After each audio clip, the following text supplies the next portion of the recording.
Tuesday. Happy Tuesday. Happy Tuesday. Here we go. We have another awesome episode today. We have another guest in the house with us. I would say it's his first time, but technically it's his second time on the show. He made a brief appearance. He just popped in one time when we had our friend Michelle Raby on the show. Just a quick little drive-by that he did. We have husband, father, author, and lead trainer at Kathalynas Fitness and Performance. I don't know what is it? Kathalynas. Oh, I was close. Kathalynas. Yeah. I took a chance. Kathalynas Fitness and Performance. Mr. Joe Raby. What's going on, man? Not much. How are you guys doing? Doing very well. Great. Very well. Excited. This has been a thing that I've tried to make happen for a while now. I think you and I talked about it a couple years ago when we first started this podcast. Yeah. And then I lost track of time. And then when we had Michelle on, I'm like, oh, I should probably reach back out to Joe because it's been like 2 years since I said we should have you on the podcast. So glad to be here finally, man. Looking forward to it. Man, we're excited, especially because of what you do. It fits really well with what this show is all about as far as connection and connecting with people. But before we get into that, I always like to start the show off by explaining to people how we're connected to our guests. And obviously, like I said, I told this story briefly with Michelle when she was on the podcast. I interned for her. And in the process of interning for her, I don't know, I think it was 2010, because I just graduated from college. So the fall of 2010 is when I started interning for her. I don't know when you guys, really got serious, but sometime during my internship with her, you came into the picture, and then you came out to California, and you were a big part of her life, obviously. And so we kind of met each other through that. And I'll be honest with you, that's always one of those things, because working in a church environment like I was at, and especially with that group, it's obviously Michelle's connected to so many people and she's close to so many people. When you're working for her, you're going to be around these people a lot. And so I'm like, she was excited to have you come out. I'm like, I hope this dude's cool, because if he's not, I'm going to see him a lot. And luckily, you were awesome. And I feel like you and I got along really well right off the bat because of the baseball connection and all that. So it's pretty simple. We got connected through Michelle, and so here we are now doing a podcast however many years later. I know it's cool how things kind of come full circle like that. I think it was probably fall of 11, I think, when I first came out there. Okay. And I think we went to one of the run clubs, I think, is where we met at first. Yes. So one of the city run clubs out there in Oak Ridge, I think it was. And that was the first time we met, and then just kind of connected more over the years that we were out there, and moved out there in 12. And then, gosh, we've been back here almost 6 years, coming up later this summer, actually. That's crazy. We moved back to Southern Illinois, so it's went by really, really fast. So I bet. That's crazy. I think it was a run club where you and I first met, which sucked because you're in great shape. I'm not in as great of shape. And so he's just running circles around everybody. I'm like, man, this guy seems cool, but does he have to show us up like this? This is you and Trav both out there. I'm like, I looked like a slug. We were also running against little elementary school kids, so it didn't take a whole lot to look like a stud, I guess, like you said. But still, yeah, I appreciate it. Hey man, it's all true. It's all true. So anyways, man, so that's how we got connected. That's how we are connected. But man, tell us a little bit about who you are. Who is Joe Raby? Who's the husband, father, author, all those things, and then we'll jump into some more specific questions about the field that you work in. But tell us a little bit about yourself. For sure. So, husband, dad, probably one of the hardest jobs I've ever had are those two things. So the other stuff is really kind of easy because I've been doing it a lot longer than being a husband and a dad, and still trying to figure all that out as we go. But it's one of the biggest joys I have in life, man. It really is. Even on the hard days, when kids are just going haywire and saying things that were like, where did that come from? Or, Michelle and I getting a little spat about something that's just usually pretty stupid. It's one of those things, like going to bed at night. At the same time, it's like, you know what? This is the biggest blessing I could ever imagine. Wouldn't trade it for anything. So, I mean, that's kind of it. I'm just a regular dude who, gets to be a dad and a husband on a daily basis, and wouldn't trade it for anything. So I love that, man. I do want to bring this up. Something, I think it was the way you smiled, reminded me of this. And Michelle's mentioned this multiple times, both on and off air. And now I can't unsee it, but she mentioned that you look like, is it Josh Lucas from Sweet Home Alabama? Oh, good grief. Yeah. Deb, I'm sure you've seen that movie, Deb. What do you think? Is she right? I've never seen one royalty. Yeah. The dude stole my face, and I've never seen a penny. So maybe I need to reach out and be like, listen, man, let's come to some kind of agreement. Yeah. Yeah. Right. I can see it. Well, you can see it, Oh, Deb. that's fun. I can see it. Yeah. She said it multiple Yeah. times, and now I have a tough time not looking at Joe and not thinking of that dude, like Glory Hey, Road or he's whatever movie's in. like less up here than what he has, Sure. so but still, Nice. maybe it's the Hollywood magic. I don't know. There you go. There you go.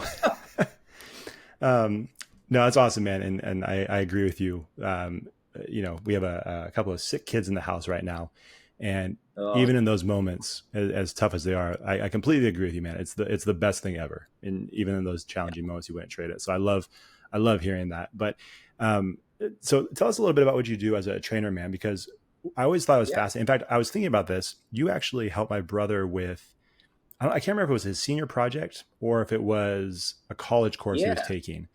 'Cause Yeah, he came and observed some, and I think it was his senior I project, think if so I too. remember. I, Yeah, he came and hung for quite a while with me, and was kind of asking some questions about the field and getting some insight into, if it's something that he wanted to do moving forward. So, but yeah, that's true. I'd forgotten about that till just now. yeah, and I was trying to think, like, I knew there was a connection there with you and him at some point, and I remember him telling stories and just thinking it was such a cool thing that you were doing because at that time, if I remember correctly, you were working with the recovering cancer patients, correct?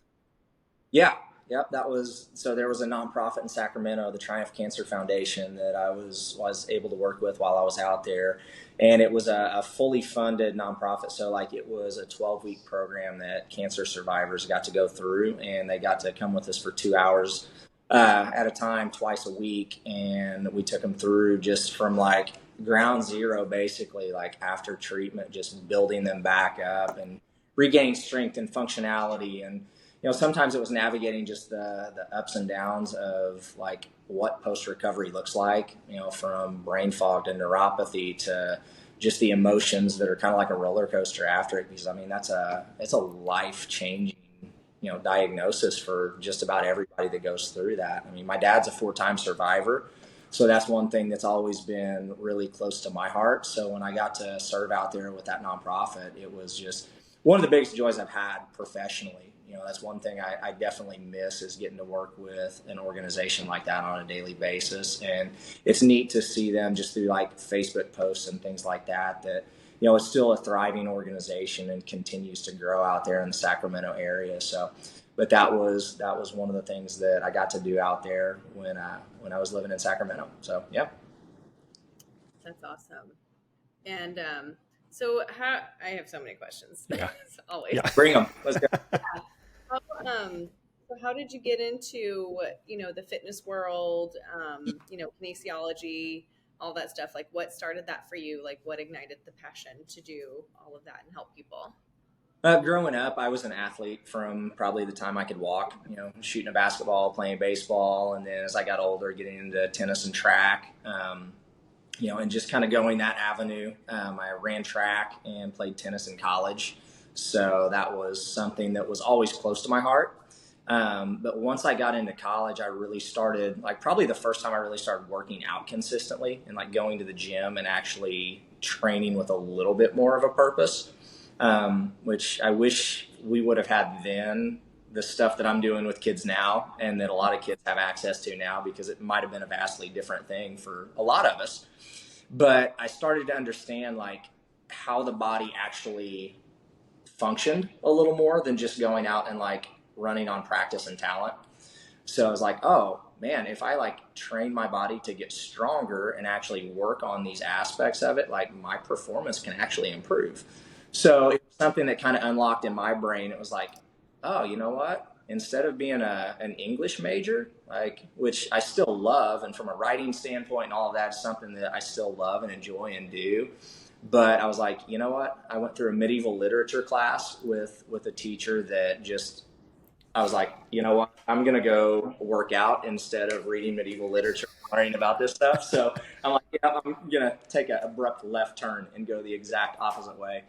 So I started getting involved in that and learning a little bit more about it. And I was like, you know what? This kinesiology thing is really cool. So got my undergrad in that and didn't use it for several years, and then got into the aspect of the mental side of things, learning about how big of a head case that most of us athletes are. and that's our biggest opponent usually. So I went back to grad school and got my master's in sport and exercise psychology. And that's something that was one of the best decisions I've ever made, because it's something that I've used from cancer recovery to working injury prevention when I was in Sacramento and working with places like UPS and, some pretty large companies out there and their employees, and helping them manage those hurdles as well, to the people and the athletes that I get to work with now on a daily basis. If it's post-therapy or performance, we do golf performance training now too. So we got certified through the Kathalynas Performance Institute. So the doctor I work with and myself. So that's kind of the next thing that we're really digging into, is working on the golf performance side of things, which has been a lot of fun and another big learning experience. So that was kind of how I got to where I am now, is just being an athlete and then understanding like, hey, there's way more to it than just raw talent. So, which I was a good athlete. I wouldn't say I was an elite athlete, but I was pretty blessed to have some success in what I did. So, but yeah. Did you just totally nerd out on your classes? Because that's what I did as an athlete when I started taking my kinesiology classes. I didn't know that that's what I wanted to major in until I started taking them, just because they looked fun, because they were called theory and analysis of team sports, theory and analysis of individual sports. And I'm like, cool. And then I just got into it, and I'm like, no, I want to do this. Like this, I just totally nerded out. Like, is that how you felt too? You're like, this is my jam.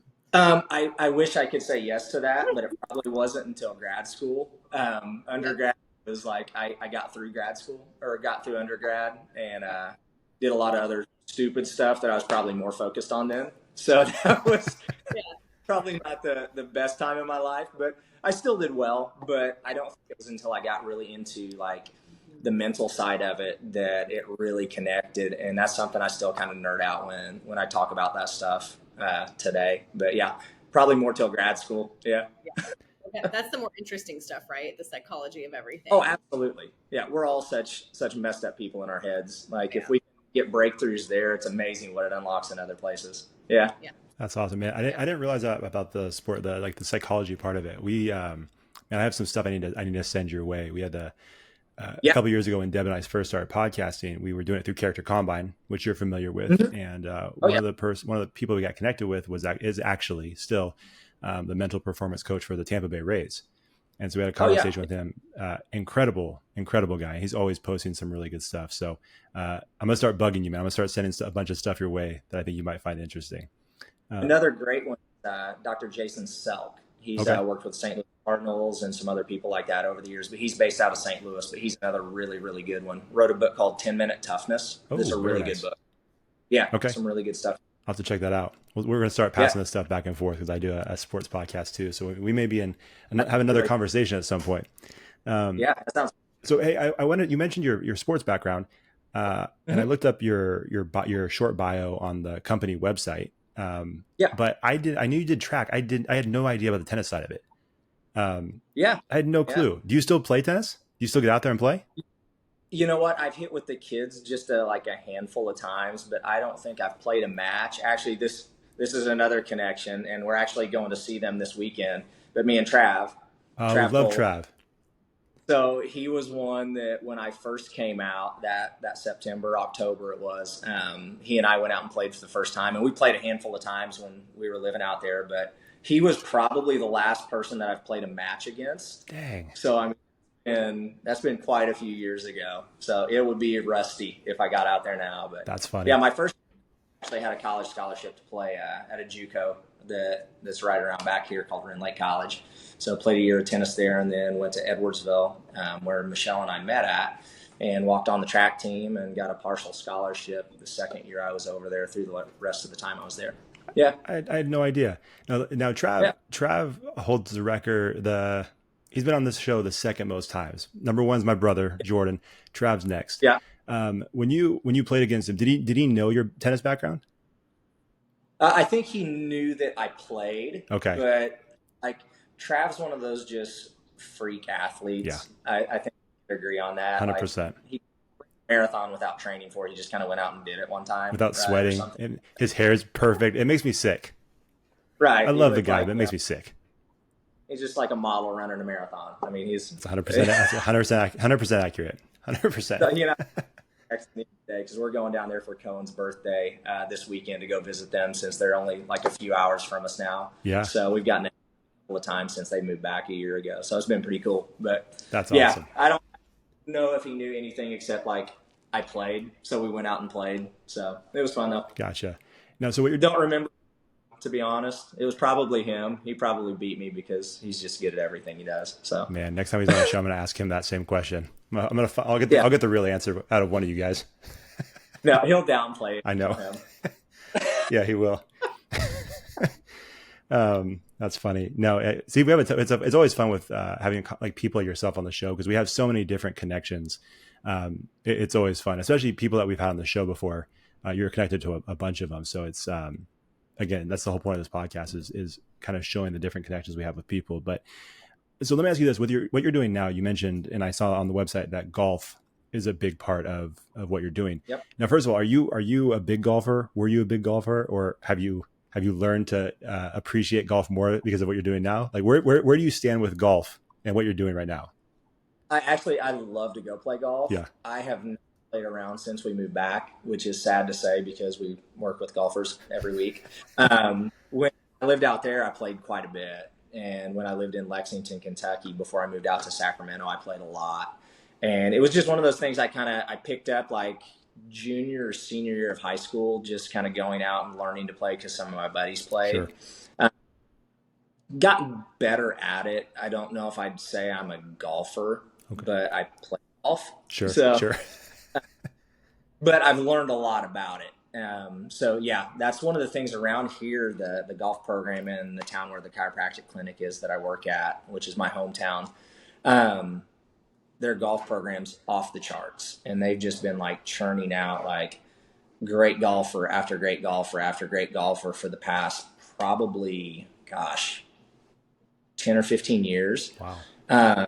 And I got to start following a few of those kids when I was out there. I started hearing about these young kids that were just like coming up and playing out of their heads. And a couple of them I'm getting to train right now. I train 3 consistently this week, or every week.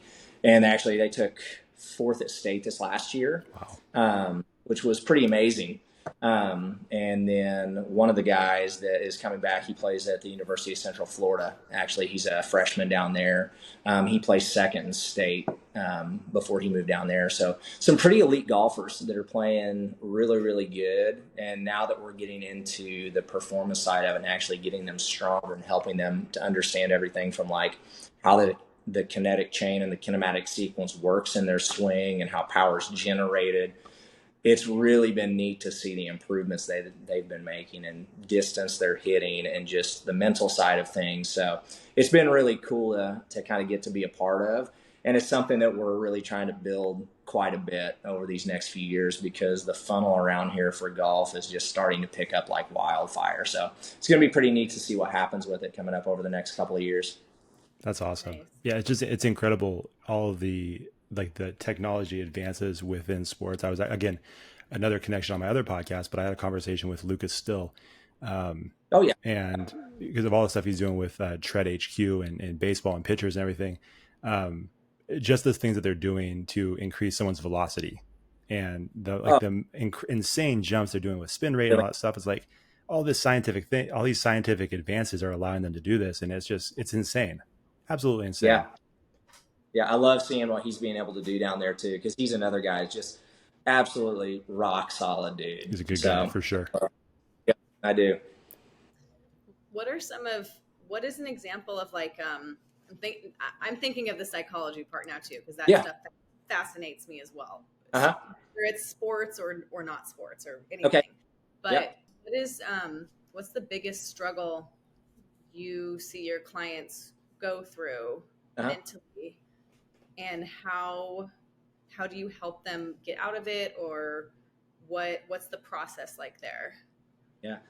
The biggest hurdle is that they're human. Like, to be like totally honest, it's the same one we all have. For people that we work with, like, we have people that come in and they may be in pain and they come to see, Dr. Ryan, who is not your typical like pop and crack your back and neck chiropractor. He's got a master's in rehabilitation as well. So it's a lot more in depth and a lot more progressive than what traditional chiropractic care is. So it's kind of neat to see, someone that may start on that side and then transitions maybe to our physical therapist and then comes out to the gym floor, which is where physical therapy takes place too. So we all three kind of work like hand in glove together. So it's kind of neat to see that. But I think the biggest thing is probably unrealistic expectations. They think that they should be achieving X, but they don't really understand that that's not really the target that they're shooting at, is because they're focused more on an outcome than committing to something consistently to help move them towards that. So they think that that outcome is like the end all be all, like I've made it type moment.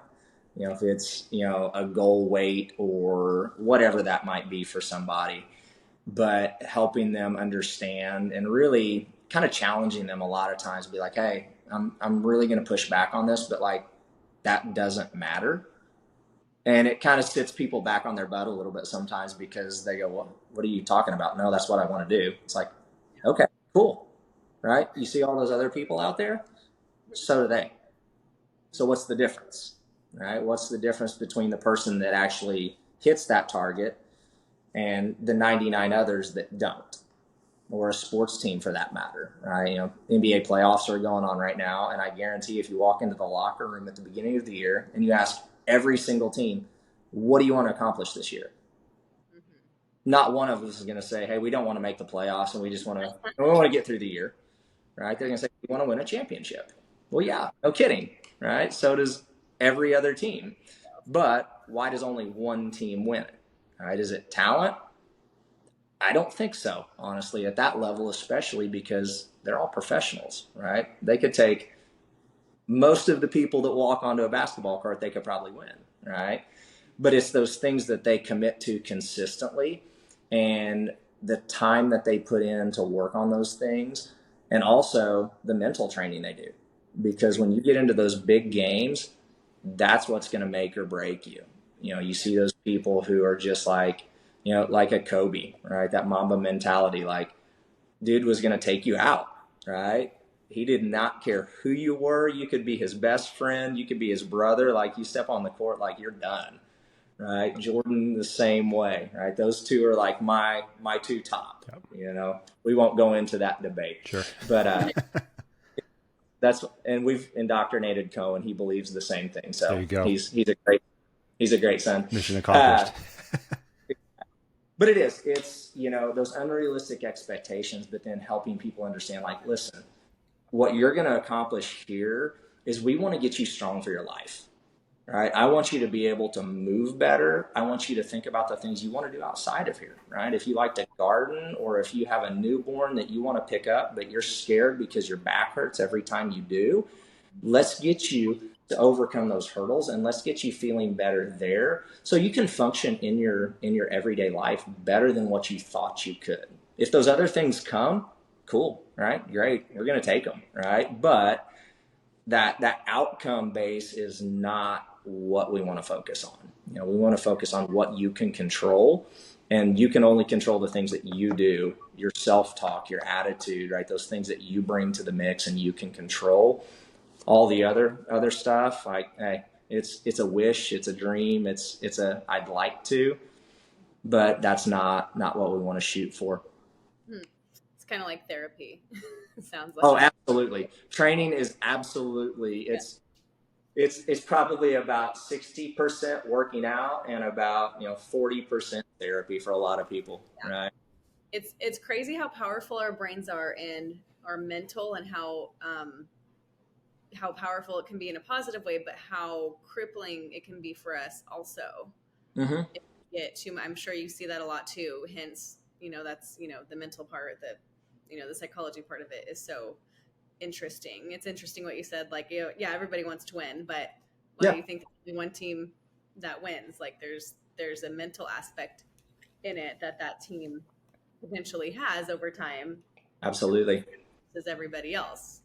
And one thing too is, like, even if an athlete plays bad, one of the things that I'll always ask them is, like, okay, what can you take away from it that's going to help you play better next time, right? the game's done, right? The round is over, right? The outcome is what it is, right? It doesn't matter, right? But if you look back at it, like, one, what wins did you find in there, right? What did you do well, right? Focus on that. That's great. We want to do that. But also, what are those one or two things that you're like, you know what? That's my area, right? That's where I need to focus on. So there's your target moving forward. So if you can take away something you can improve on your game in, right, if that's a workout or it's a game, a competition, whatever that is, if you can take something away from that and then improve upon that for the next time, even if you get 1 or 2% better, that's improvement, right? And that's moving the dial in the right direction. Right. Yeah. That's a good point. Yeah, no, 100%. It's the negative. It's interesting because the negative stuff is, especially for people that are hyper competitive, it's hard to Yeah. let go of that negative thing, right? Oh, And yeah. and again, you and I, one of the things, like I said before, we connected on was our love for baseball. Baseball is one of those Mm-hmm. things, like you make an error in the field, then you have the next thing you're up to bat and you're still thinking about the error in the field, and it starts snowballing into Oh, this yeah. this massive thing. So, and you're 100% right. Like you take these high level achievers and their memory. You hear it all the time, right? In sports, like you have to have a short memory, and the people that Yep. do, it's like you look at them and you just look at their eyes, like, oh yeah, there's almost like nothing there. It's just like Yeah. singularly focused on whatever it is. Like you can tell they don't even remember what just happened 5 minutes ago. They're just like, Yeah. move forward, keep it going. And like you said, I'm going to destroy everything in my path. It's a very interesting thing. So it's awesome that you get to work with, I mean, what age range do you typically work with? Because it's like, you're not working with, maybe people at that level, right? But you're working with people that are trying to achieve that same thing. So Oh, like, yeah. what age range are you looking at? So some of our like youth programs that we do, like we've even got, kids as young as like 7, 8, 9. So we work with like, you know, elementary, middle school athletes. We've got a good group of high school athletes. We've worked with some pretty high performers. Even on our state basketball team. Our hometown basketball team actually went and got second at state this year, Wow. which is the highest they finished. Just such a fun team to watch this last year. So we've gotten to work with a few of them as well. But it's been really neat just to see, you know, some pretty high level athletes that are playing, some really good club ball, some good AAU ball, that are playing in, AGGA tournaments across the country, that are, getting recruited by, some pretty large schools. We've got one of our golfers is committed to Cincinnati. He's a junior this year, but he's committed to play golf up at Cincinnati next year. We got a guy at UCF right now. So it's kind of neat to see, from young all the way up to, I've got a couple of 86-year-old ladies that come and work out twice a week with me in a group class. And they're pushing a sled. I've got them doing That's awesome. sled pushes, all kinds of stuff like that, kettlebell carries, and just stuff like that that really challenges them where they're at, because I want them to be just as strong as I want my young athletes to be. So it's really neat to see like that spectrum. It's like the things that we preach and teach, they're exactly the same, right? We just have to connect them in a little different way to what they're doing. And that's, I think, one of the things that's really powerful about, working in this field, is like, you just have to take that exercise or that, whatever it is, and say, okay, hey, think about this, right? You're doing this move. Guess what? This is what you do every day that looks like this, right? People are scared to squat, right? My knees hurt. Sure. Okay. All right. Good luck not squatting. Okay. Yeah. When you go to the bathroom later, Yeah. how are you going to do that? Yeah. Right. It's like, that's another, I love people go, I never thought of that. It's like, okay, yeah. Now think about that. Yeah. So if you can connect those things, it makes a big difference in what they can achieve, right? And the breakthroughs that they can have mentally in that too. 100%. Well, and obviously I knew this about you from the conversations you and I have had, but it's obvious for anybody who doesn't know you. I think it's pretty obvious that your passion is not just because, hey, I love the mechanics of how to squat, I love the mechanics of X, Y, and Z. It's pretty clear that your passion is you love the mechanics of squatting and how that can help your client, how that can help their life improve. And so part of that is making the connection with them, right? And I'm sure, I don't know what your connection rate is. I imagine it's pretty good, but I'm sure there've been situations where you've had a client that maybe it's just a little bit more difficult to make that personal connection with. And I imagine if you can't make that personal connection, it's going to affect the performance side of things, right? Because if you're not connected with them on a personal level, then trying to get them to achieve something is going to be really difficult. So when you've experienced those situations where you're just not quite able to make that strong connection, like how do you deal with a situation like that? Yeah, I've got one right now I can think of specifically, and it's in a group, one of our performance classes. Sure. And there's one young athlete, and just the attitude is just it's a tough one. Yeah. It really is. You've got 4 or 5 other people in that class too, and what you'd like to do is just pull that one aside, right? But at the same time, you don't want to do that to the detriment of the other people in the class. Sure. So it's a really tough one. So you kind of have to navigate it with kid gloves in a way, Sure. but still try and pull something out of them. So it's a tough one, but I think it's in those cases where it's like, okay, you notice these one things that they're doing well, is like highlight the absolute garbage out of that. Sure. Right. Instead of just focusing on like reprimand, right. correct, is try and find that one thing, because sometimes it's just that one little spark, because you never know like what they're bringing in with them. Right. So you never want to speculate or, Sure. like, man, this person's just a butt, Yeah. but it's like, hey, you know what? I tell these people like, hey, you bring in a good attitude, you show up to work, you listen, you work hard. Those are my rules. I mean, it's pretty simple. Yeah. So I have to make sure that I'm doing that too, and showing up and having a good attitude, even when the circumstance isn't the best, or the, client's not responding as best as I would like them to. It's like, okay, you know what? I can control what I can control here. Yeah. Right. The outcome, right? Sure. Their attitude, how they respond, it's not up to me. Right. Right. Right. So they're going to get out of it what they put into it. So you kind of have to take it with that attitude sometimes, even if it's a tough one to navigate. Right. Yeah. Now, do you think becoming a dad, like if you look at Joe Raby prior to becoming a dad versus now, do you think that the way you connect with clients has changed, and has that been a big part of like how you've interacted with them, or how that's changed when you interact with them?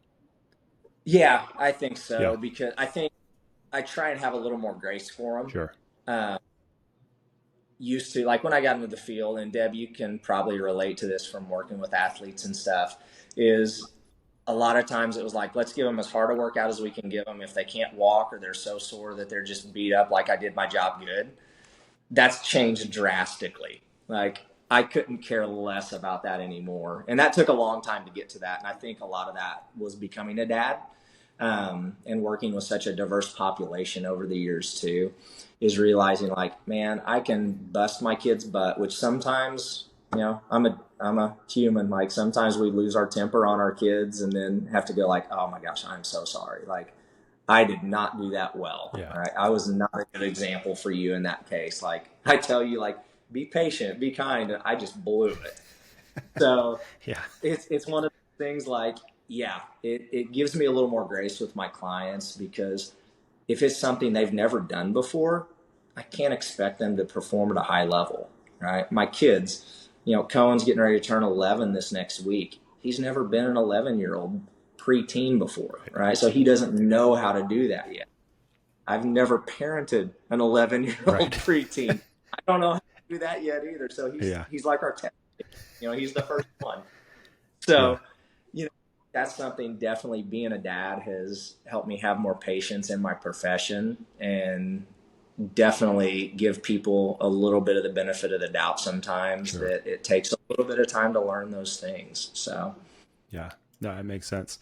I wanted to bounce back just a little bit, because one of the things I had written down here for you, going back to when you were doing all of your work here in Sacramento, one of the things, I don't know if you had a chance to listen to the podcast we did with Michelle, but one of the kind of big things we talked about was your guys' move, right? And you guys were here in Sacramento for a while, and then you kind of uprooted and moved your family back to the Midwest. But when it relates to your work, obviously you make these amazing connections with your clients, and especially like I said, like the cancer recovery. I mean, there's a lot of emotion that's going into that whole thing, especially from the psychology perspective and all the ways you've helped them. Obviously, I know you guys, and this was the best move for your guys' family, but that doesn't make it any less difficult when you're moving away from these people that you've built connections with. So what was that like when you had to kind of step away from that work with your clients? And, how difficult was that for you? You know what? I mean, it was difficult to a degree. I think the bigger thing, like when we moved back, a lot of it was based on like my dad had had some pretty serious health challenges over the last, I mean, number of years, but he had had open heart surgery while we were out there Hmm. still. And, on kind of the tail end of that, that's kind of when we really started thinking like, we had talked for years about like, hey, would we ever want to move back like to this area? And we always were like, yeah, we want to move back closer, but we didn't necessarily want to move here. Sure. Like we looked everywhere but here. Like every time we'd be like, get a wild hair, it's like, hey, let's kind of start looking around and see if we see anything. So we looked like St. Louis, we looked at Nashville, we looked, at bigger metropolitan areas within like, a 2 or 3 hour radius of here. Sure.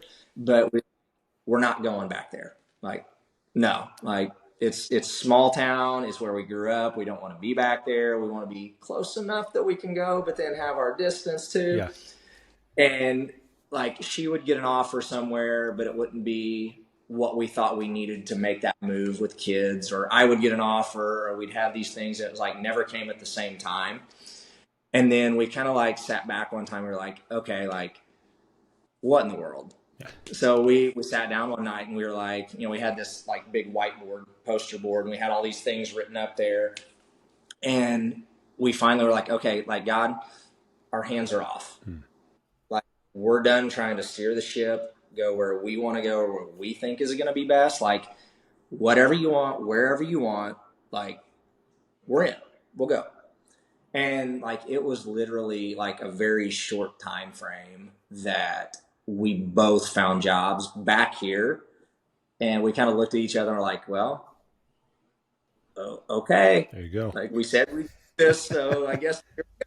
Yeah. So that was kind of it. But like the relationships I'd established there, like we had some really good people around us, from, the people at the church that, we got to serve with and do life with, and the people that I'd met through work, like just some really good people. And it was sad, but at the same time, it's kind of one of those growing pain type things is like, you take it as like, hey, this is a chapter. Like it was a really good chapter. Our kids were born there. We got married out there, tons of really good stuff. And it was one of those things you just kind of take it and go, okay, like, here we go. Like, what's the next chapter have? I don't know if you ever got to meet, did you ever meet Curtis Zachary when he No. and Monique were out there for a brief time? I know the name. I don't know him at all. I've never met him. Down in Franklin, Tennessee Oh, now. okay. And we had a conversation with him one time when we were back, and something he said, he was like, it's not about like the end. He was like, it's about what's the next right step for you? Like, what's God telling you the next right step is? And it's kind of one of those things like, what can you control? But like, what's the next right step? Like, we're going to take a lot of steps in our life, Yeah. right? It's never like, hey, we've made it. We're right here and this is it. Yeah. Like, tomorrow could be something totally different for all of us. So that was kind of what we saw it as, was like, okay, this is the next right step. And we just kind of walked into it. And, I'd like to say it was like all just like smooth and easy, but like, oh, heck no. Like it was hard. Sure. It really was. For sure. Totally pace, different area than what we were used to again, even though it was like familiar in ways, but it's changed a lot. It'd been, gosh, I don't remember the last time I had lived here was 2007, I guess. Ooh, man, Moved back. that's wild. It had been, 11 years, something like that, since I had been back here too.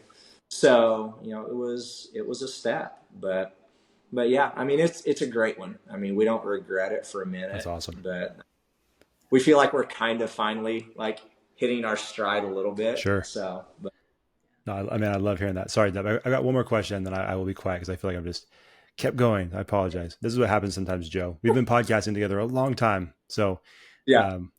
Sometimes one Either of I take over questions or he takes over, and then we kind of forget. Oh yeah, the other one's here. They need to ask questions. it's like I see her in the middle of the screen. I'm just like, I got one more question I got to ask. So He really doesn't have to post it over you right there. Yeah. I've been tempted. It hasn't happened though. does.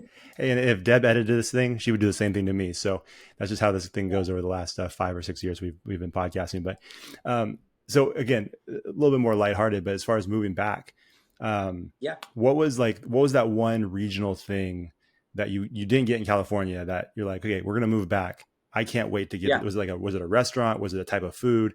Was it what was like that one thing you're like, yeah, this is gonna be a rough move, but like this is here, so all will be right in the world. You know what? Honestly, like it'll sound like very, very maybe cliche, but it was family. Like that's the big.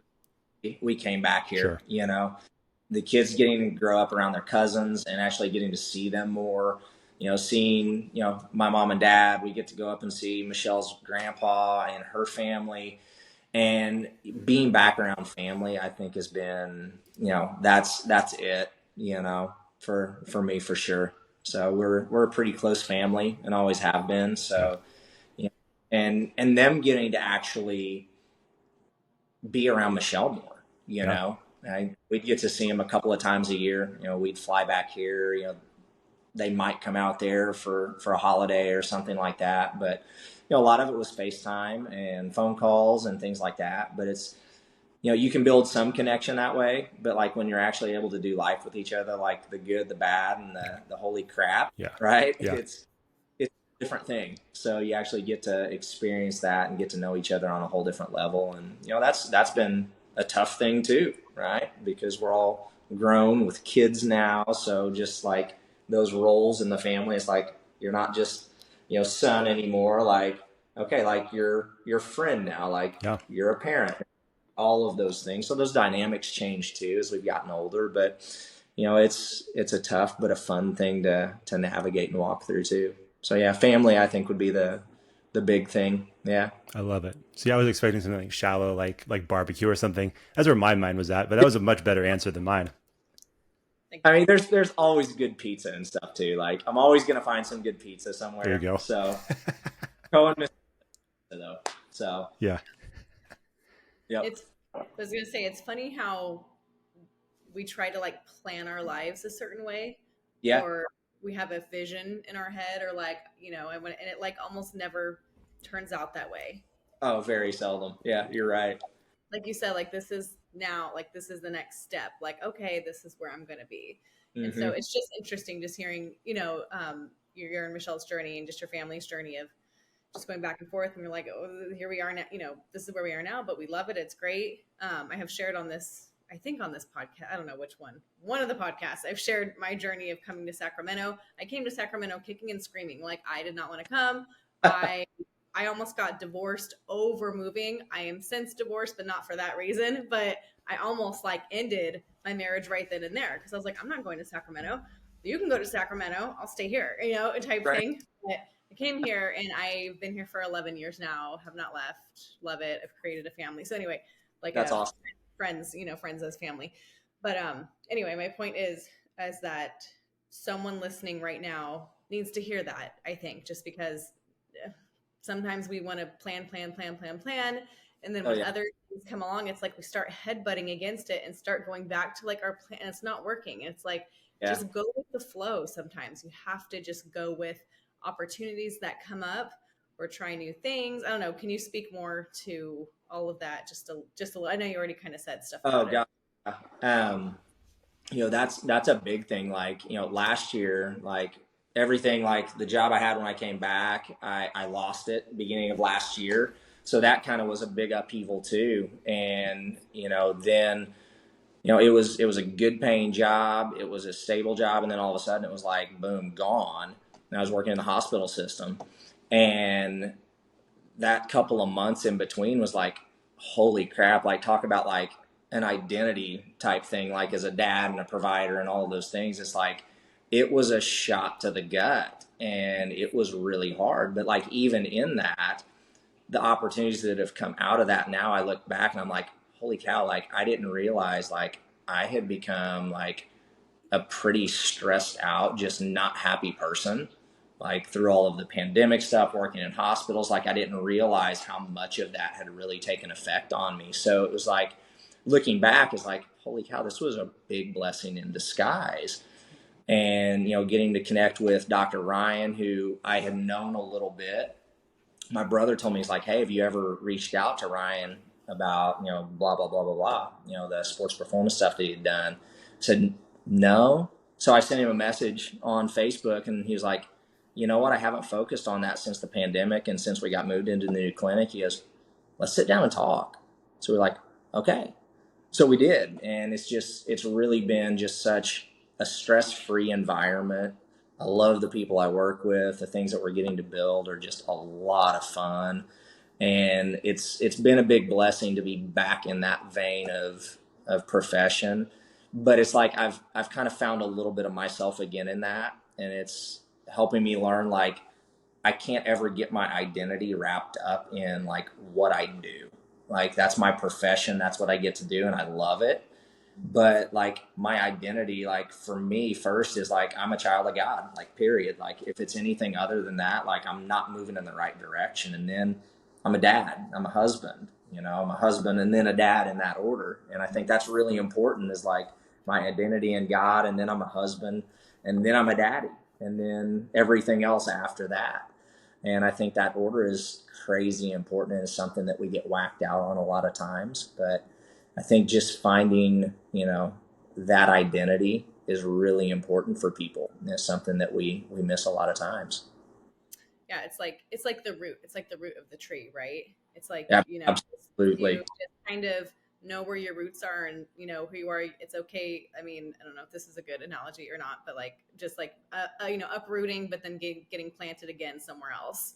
Yeah. It's like okay if you have like the right nutrients, like the water and the sunshine and stuff. Absolutely. But if you know who you are and what you're about, then I feel like you said, like everything you just said, summing it up, like, just go with the flow and see what happens. I work with teenagers, and I have a lot of them right now, like, graduating, and they're like, I'm scared. I don't know what I want to do. Like, da da da. And I was like, they're like, I don't know what I want to be when I grow up. And I was like, hey, me neither. It's fine. Like, we're still trying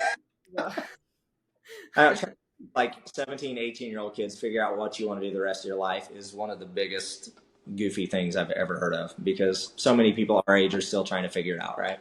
100%. Yeah. So anyway, it's something that they need to hear too. It's like, it's going to be okay. You just got to, try new things and keep going. Like, you never would have, if you didn't take that boring English class and be like, I'm going to go run instead, you never would have gotten into like the kinesiology field. Absolutely. Yeah. It's really interesting. Like, when you look back at all of those things and you start to kind of really evaluate and be like, you know what? I didn't realize like that was really like one of the bricks in the sidewalk. That's the path. That's my life now. Is like, man, it seemed really hard then. Like, that was painful. But at the same time, you know what? That pain's really not the enemy, right? That pain was just like pushing me towards saying like, hey, something's not right here. Like with our body, when we have pain, like, it's not bad necessarily, right? It hurts at the time, but at the same time, it's really like our body's trigger mechanism to go, hey, something's off here. Something's not right. You need to do things differently. So I think if we look at pain like that in our life, sometimes we don't get so wrapped up in it that it's going to be like the end of the world when something, bad happens. It's like, okay, what do I need to learn from this? Like, what's really going on? Like, it's okay to have those emotions and be like, hey, this sucks.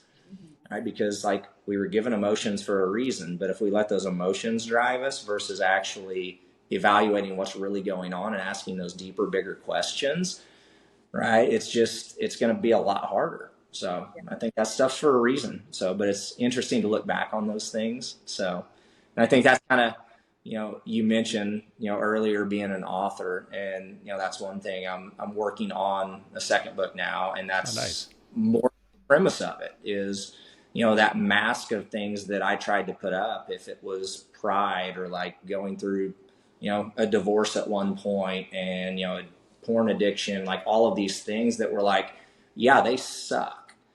But what was God teaching me through those if I actually like shut my mouth and listen to him instead of trying to do it on my own? So it's a little more like, not in your face, but just a little more real. Sure. Yeah. Not that the other book wasn't real. Sure. It was more, these are teaching me like, he's peeling these layers back, and parenting and just life in general. But this one is a little different in that vein. So I'm hoping that when I get to the point of publishing that, it's something that encourages people and helps them as well to kind of look at those things in their life and say, hey, like, holy cow, like, vulnerability is not a bad thing. But being honest about those things and relying on, for me, like, I believe like God is the answer, and relying on that versus saying, hey, I'm gonna tough it out, I'm gonna push through on my own strength, is like laying that down and saying, hey, this is me honestly, take it and change me. And that's how we really get to the point of finding like true freedom in Christ, the way that he's called us to. So yeah, and that's where this you talk about vulnerability and how that's okay, but that's always a really interesting topic when it comes to athletes specifically, right? Because you go on Instagram or YouTube every single day. I see videos of a grind, hustle, grind, keep pushing, push hard, push harder, all these different things. So it's like you're as an athlete, even if you're not a high level athlete like myself, like you still hear those messages all the time as I've grown up through sports. And so you develop this mindset, like you have to be mentally tough and keep pushing forward, and it's all on you, right? Like you got to do it yourself because it's you versus you. But then it comes to these real life lessons where it's like, no, if you keep doing that through every area of life, it's going to destroy you. Like you're going to burn out. You're going to destroy relationships. So it's a very interesting thing, specifically for people who are competitive, because there's these two very different thoughts that I think if they work together, you can be an amazing human being. But a lot of times, if we're not careful, those two things, butt heads all the time. And it makes it difficult as a human being to figure out. Yeah. You know what I mean? Yeah. I agree. Vulnerability, like in that sense, is saying, hey, you know what? I'm going to work my hardest and I'm going to put in my work, but I'm also not going to be scared to ask for help when I need it. Right. Because there's always going to be somebody that knows more about something than me, or has a different perspective that I might not be able to see, because like it's easy for me to put blinders on, right? Like a racehorse, right? But I don't see what's going on over here. I can just see like what's right in front of me, right? And sometimes that can be good because we need to be focused on, what we're working towards. But we also need to be not prideful enough to think I've got it all figured out on my own.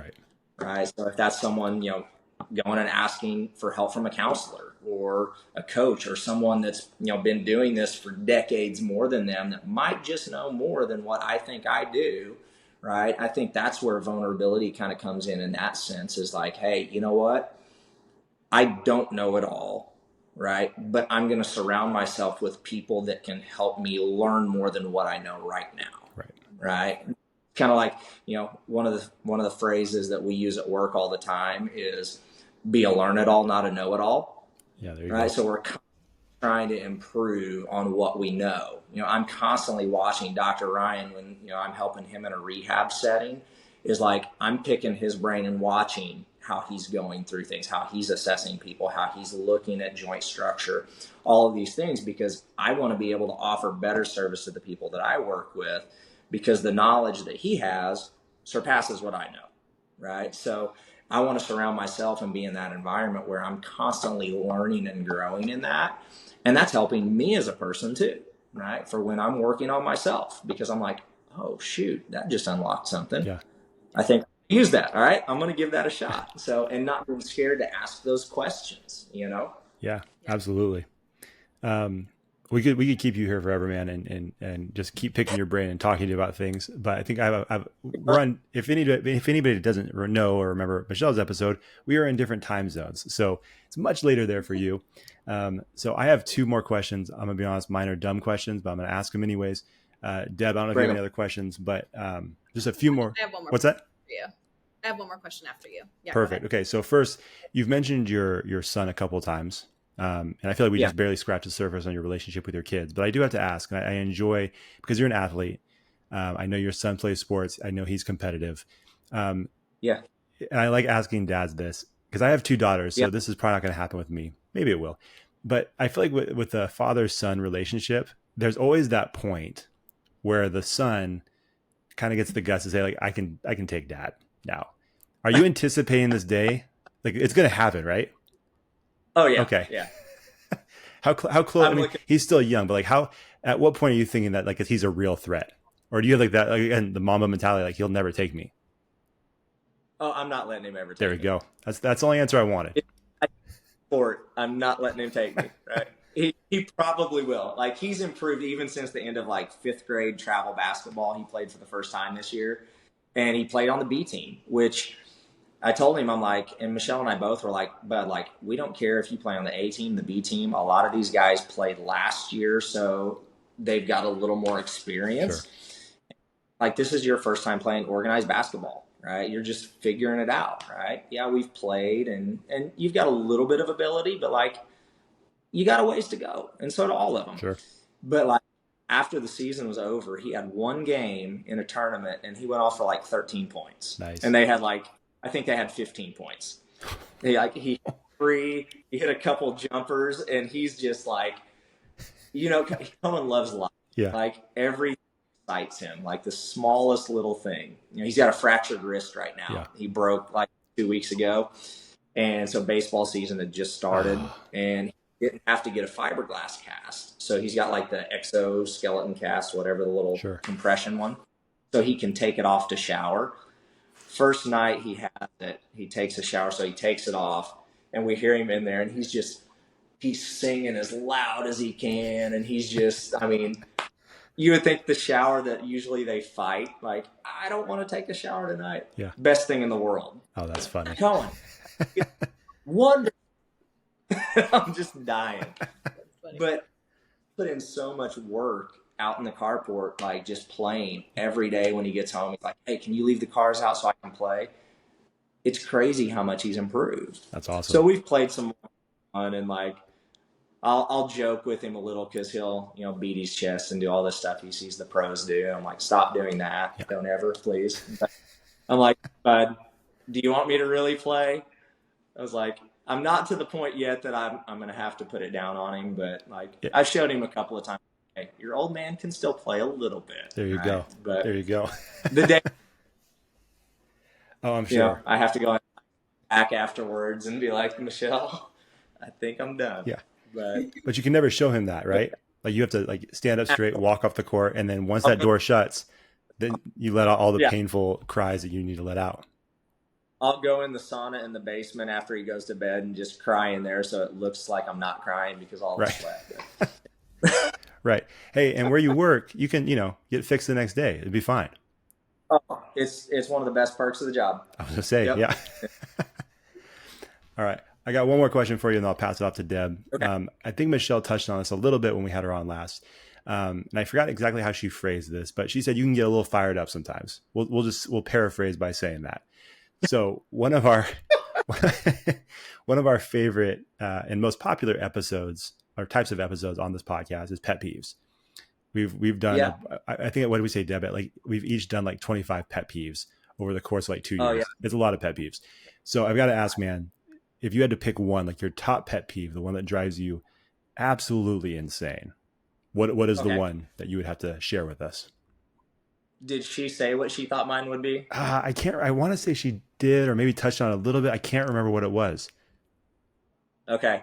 Probably one of my biggest, and this goes back to when we first got married even. She's always like on to the next thing. Like that's just how her brain works. Like she's like 3 steps into the next thing when she's doing this one thing. Sure. So she leaves cabinet doors open in the kitchen all the time. Yeah. And it's better, I will say. But I used to, oh my gosh, it drives me bananas. Because I'm the person, like, if I'm doing this, I'm going to finish this before I go to the next.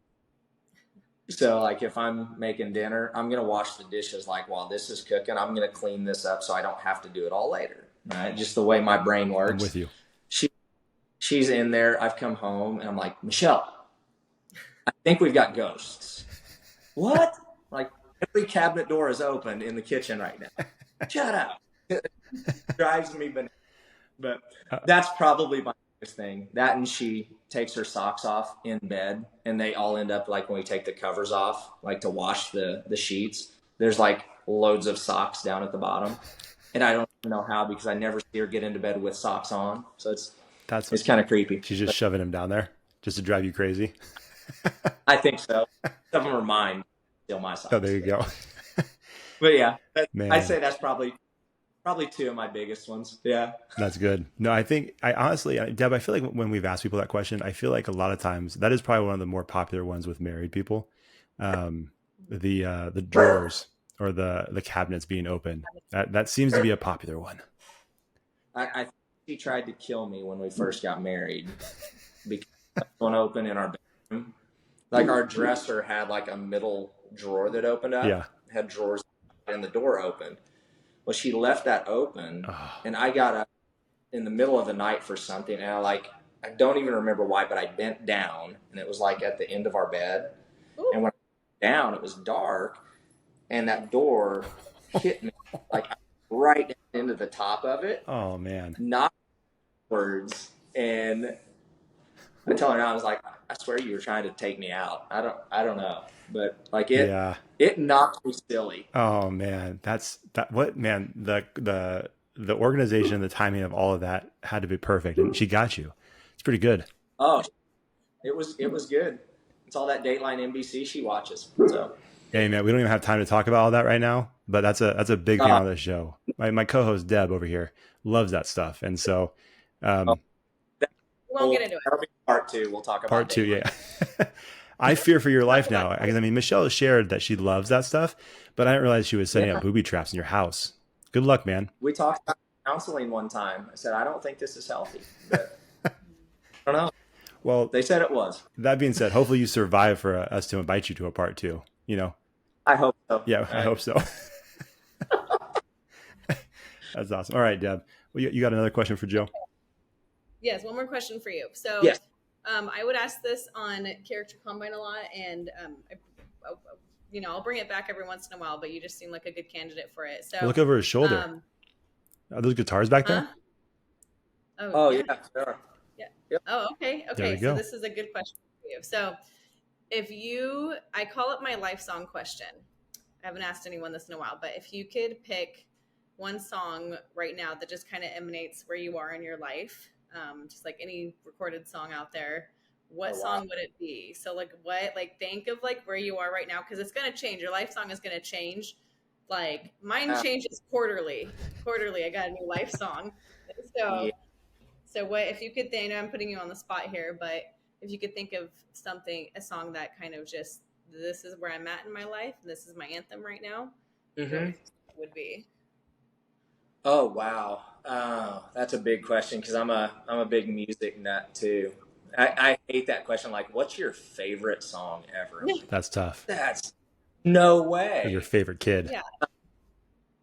Gosh, if I had probably, it's hard for me to pick one. Mm-hmm. I would say there probably two for different reasons. Nice. Um, I would say one is Gratitude by Brandon Lake. That's That's a been a good song. really, really big one. I think the first time I heard that one, like it just knocked me on my butt. And it was like the Holy Spirit, like sweep the leg, like took me out, right?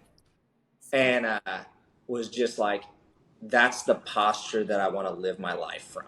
Like good or bad, like I'm grateful for my life, like no doubt. So I would say that's probably one. Um, I think a second one, like we were kind of talking about, like the vulnerability stuff, from the athletic perspective, or right from the book that I'm working on. I think "Leave a Light On" by Papa Roach actually would be a second Oh, one, nice. because we all need to know that like somebody is out there that we can talk to, right? No matter what we're going through.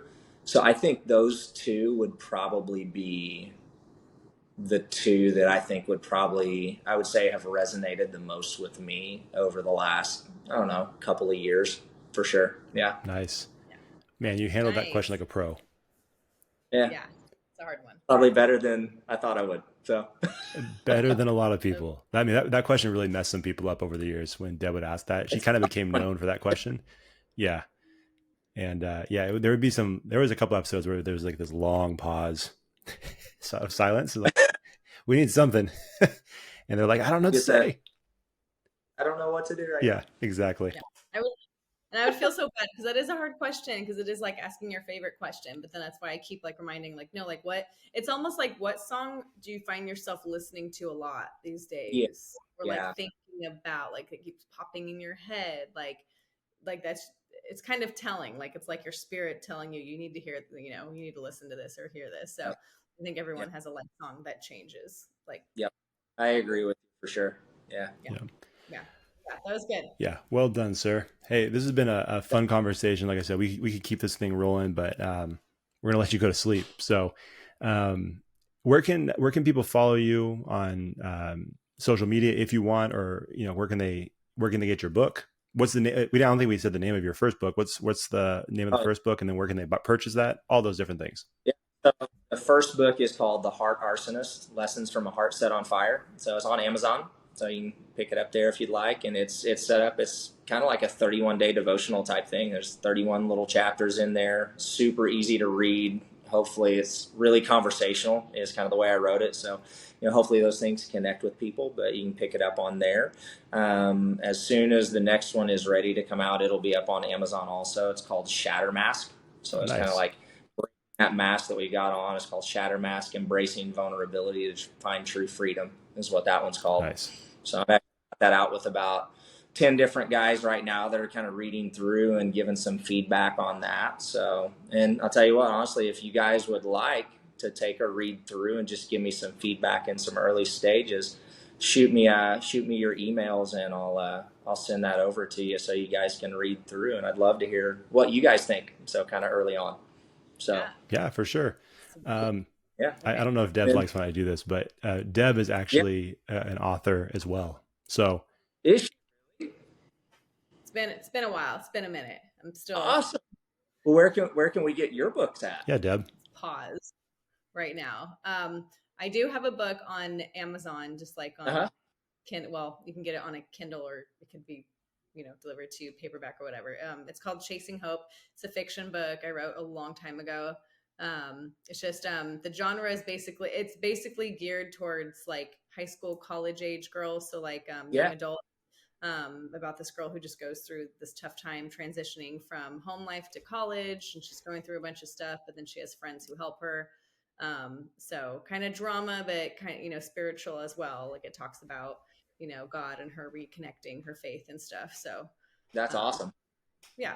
So anyway, it's been a minute. I'll write for funsies, but I haven't published another. I have one sitting in my drive right now that's finished and haven't done anything with it yet. All right, so I'm gonna challenge you. Okay. Nice. Okay. Set a target for yourself. So some advice I got from a guy, actually Josh Metcalf, if you remember him. Oh yeah, Josh. Sure. So when I was thinking about writing the first book, I had, some journal entries and different things that I'd been writing for a while. And I thought I wanted to write a book. So I ended up having a phone call with him, and, I'd actually seen some stuff in one of their books, and there was like some misspellings and different things like that. So it might have come across as arrogant and didn't mean it, but I emailed them. I was like, hey, I don't know if you guys realize this, and he was like, don't you think that's part of our unique writing style?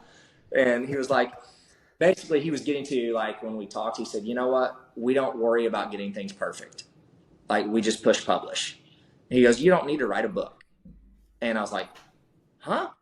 Like, no, but that's what I want to do. And he was like, no, you don't need to. I was like, okay. And he goes, you just need to hit publish. So just like start putting things out there and kind of get over that fear of doing it. And it was amazing that little piece of advice that, like, I wanted to hit him in the face when he said it at first, like, was really important, right? So if you've got those things sitting there and you want to publish it at some point, why not start? Yeah. What are you willing to commit to, Deb? Consistently on a daily basis. It's such, well, we were just talking about vulnerability. It's so vulnerable putting that's like your work, like, and Yeah. your Oh yeah. thoughts, and you're just, and it's, I've passed the stage where I'm like, I don't really care if people don't like it or if they do or they don't, but Yeah. it's still like a mental thing to just kind of be like, It's a part of you. It's a very close thing to you. So yeah, yeah. yeah. So yeah, I haven't given up. I'm just, Just a little pause. Just paused. Well, hit play again. Do it. There you go. Yeah. Well, if you guys want my book, Okay. you'll be able to find it. But if you like podcasts, I've got a ton of podcasts, so you can check one of those out. Yeah. Over 300 episodes at this point of different podcasts. So there you go. That's my book. Fantastic. If you hate my voice, then I apologize. That's all you're going to get from me. But awesome, man. Well, hey, this has been a ton of fun. Thank you so much for chatting with us and sharing a little bit about your life. And yeah, man, we'll have to do a part 2 down the road for sure. Awesome, man. It's my honor to do this with you guys. I appreciate you reaching out and look forward to the next time too. Yes, sir. Yeah. All right, man. Take care and good luck with everything coming up. All right. Thanks, guys. Thanks for watching the show.